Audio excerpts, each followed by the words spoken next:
¿Cómo les va? Buenas tardes. Bienvenidos al CNN Center. Estoy en el estudio 6, en la Torre Sur, una vez más.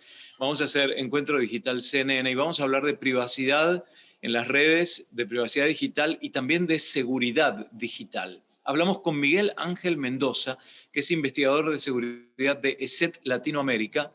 Vamos a saludarlo primero. ¿Qué tal, Miguel? ¿Cómo estás? ¿Qué tal, Guillermo? Muy bien, un gusto. En estos días en que todo está digitalizado, que nos empujaron con esta pandemia a hacer un montón de cosas nuevas, hasta transacciones, vamos a decir, en la bolsa, hasta la compra de criptomonedas a través de aplicaciones. Y siempre que bajamos una aplicación o cuando compramos un juego o cuando compramos una consola o cuando compramos un nuevo televisor, le damos el estoy de acuerdo con todas las políticas de ting, ting, ting, sin leerlas y entramos. ¿Es peligroso o no? Sí existen algunos riesgos, pero también si no se aceptan, no se pueden utilizar ese tipo de Claro, aplicación. claro. Por lo tanto, bueno, habría que revisar justamente cuáles son esos permisos, privilegios que solicitan cada una de las aplicaciones para identificar si queremos realmente utilizarlo bajo estas condiciones o si preferimos no hacerlo.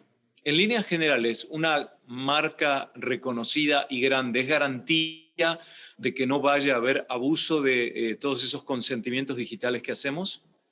No, no existe esa garantía, dado que obviamente utilizan nuestra información, obviamente con distintos propósitos, muchas veces son comerciales, y lo que ocurre es que existen también aplicaciones de terceros que podrían aprovecharse de esta información. ¿Cómo es eso? Recordemos el caso de Cambridge Analytica, ¿no? Ajá. Ya no solamente los datos se utilizaron con fines comerciales, sino incluso para propósitos electorales. Entonces, esos son los tipos de riesgos que se podrían presentar con el uso de nuestra información. ¿Por qué la información que está en las redes, que está en las aplicaciones, es tan atractiva para estas empresas? ¿Qué es lo que contiene? Bueno, en general, lo que utilizan son nuestros datos personales, nuestros datos de contacto, que son muchas veces los medios que pueden explotar para estos propósitos, pero obviamente nosotros deberíamos considerar, somos los dueños de esta información y por lo tanto lo que estamos haciendo es otorgarles el permiso de que los usen. Significa que la información nuestra, nuestro perfil, nuestros intereses, nuestra conducta, nuestra geolocalización, todos esos son datos que ellos lo pueden utilizar desde el punto de vista de ventaja económica, para poder bombardearnos con publicidades, para poder vendérsela a una tercera persona y decirle, mire, aquí tenemos un grupo de 250 millones de personas con estas características, aquí está. ¿Es así como funciona? Totalmente. Ellos tienen esa información y la pueden explotar principalmente con estos propósitos comerciales, con información o publicidad focalizada, ¿no? Después de la aplicación de estos algoritmos que suelen utilizar con los fines que persiguen.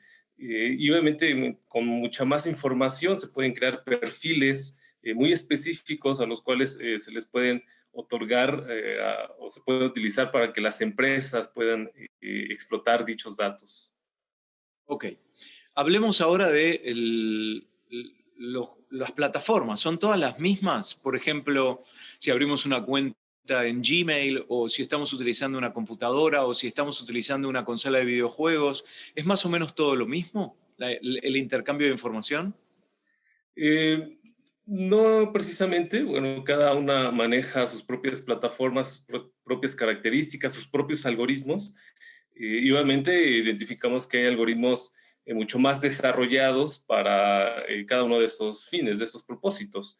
Sin embargo, al final de cuentas, lo que se busca es generar algún tipo de beneficio económico para los creadores de estas plataformas, ¿no? Si bien muchos de esos servicios se ofrecen como gratuitos, el beneficio económico se obtiene de otra manera, ¿no? A través de la explotación de la información, a través del uso de los datos. El uso de los datos, como por ejemplo lo que describí anteriormente yo. Totalmente, para Mm. esos fines, ¿no? Lo que mencionaba yo también hace un momento es que entonces el peligro es que esos datos puedan ser aprovechados por terceros. a alguien a quien nosotros también, sin saberlo, le estamos dando el consentimiento para que utilicen esa información, ¿no? Mencionaba este reconocido caso de lo que sucedió en el 2016 con la información de Facebook y vemos que en ese mismo suceso los usuarios otorgaban los permisos para que sus datos fueran utilizados al instalar una aplicación y esto ocurre justamente porque no leemos los términos de uso y las condiciones de uso. Claro. Hablemos de los menores ahora. ¿Cómo un menor puede bajar una aplicación y está considerado legalmente como con la autorización como para firmar esos consentimientos en forma digital? Bueno, en este caso importa mucho la edad, ¿no? Sabemos que hay restricciones de edad para el uso de las aplicaciones, como las redes sociales, por ejemplo, y eso está definido por legislaciones. Entonces, aquí sí es necesario que haya supervisión de parte de los adultos, ¿no? Cuando un niño, un menor, va a instalar una aplicación, pues teóricamente no debería hacerlo si no cumple con esa edad, pero sabemos que ese tipo de controles se pueden saltar fácilmente y muchos menores utilizan estas aplicaciones. Entonces, no se requiere que un adulto pueda estar guiándolos y supervisándolos. Y por otro lado, la, mm, ¿cuáles serían las 3 o 4 medidas que podemos tomar nosotros para protegernos ante el uso indebido de nuestra información? Vamos a ser más concretos. Tengo un teléfono, voy a hacer la actualización del nuevo sistema operativo de iOS. Entonces me pide que esté de acuerdo con las políticas internas, manejo de la información y qué sé yo. ¿Qué puedo hacer yo para estar seguro que no estoy comprometiendo mi información? En ese caso o en el caso de bajar una aplicación nueva o de utilizar un juego nuevo, vamos a decir. Claro. Bueno, cuando ya hemos decidido instalar esta aplicación y otorgar los permisos que nos solicitan en el dispositivo, lo que podemos hacer como usuarios es configurar en primer lugar este tipo de aplicaciones. Ya la mayoría cuenta con opciones de privacidad, entonces podemos habilitar estas opciones y además también podemos comenzar a comportarnos de una manera en la cual estemos entregando menos información. Por ejemplo, solamente habilitar la geolocalización cuando sea requerida, ¿no? En el momento en el que no la estemos utilizando, deshabilitarlo. También deshabilitar los permisos de acceso a las fotografías, al micrófono, a la cámara y únicamente que sean utilizadas en el momento en el que el usuario lo requiera. Entonces, podría resultar un tanto tedioso, pero cuando nos preocupamos por nuestra privacidad, sin duda son de las mejores prácticas que podemos llevar a cabo. ¿Qué pasa con las cámaras de seguridad que compramos para instalar en las casas y las ponemos adentro de casa? De pronto ahí tenemos que dar permiso para que la aplicación utilice la cámara y el audio, ¿no? Porque yo ahora lo puedo hacer en este momento en vivo. Yo voy a mis cámaras y puedo ver en mi casa en este momento qué está pasando, qué control, puedo escuchar también a ver qué tipo de sonidos hay adentro. En este momento mi casa está sola, pero yo fácilmente lo podría hacer. Entonces podría haber gente adentro y yo podría estar controlando qué es lo que está pasando. Acá tengo una, por ejemplo. Estoy en vivo en este momento. Ahí, en vivo. Claro. Yo para eso di permiso de cámara y de audio. Ahora le pongo el audio. Obvio no hay nada, porque no hay nadie en mi casa.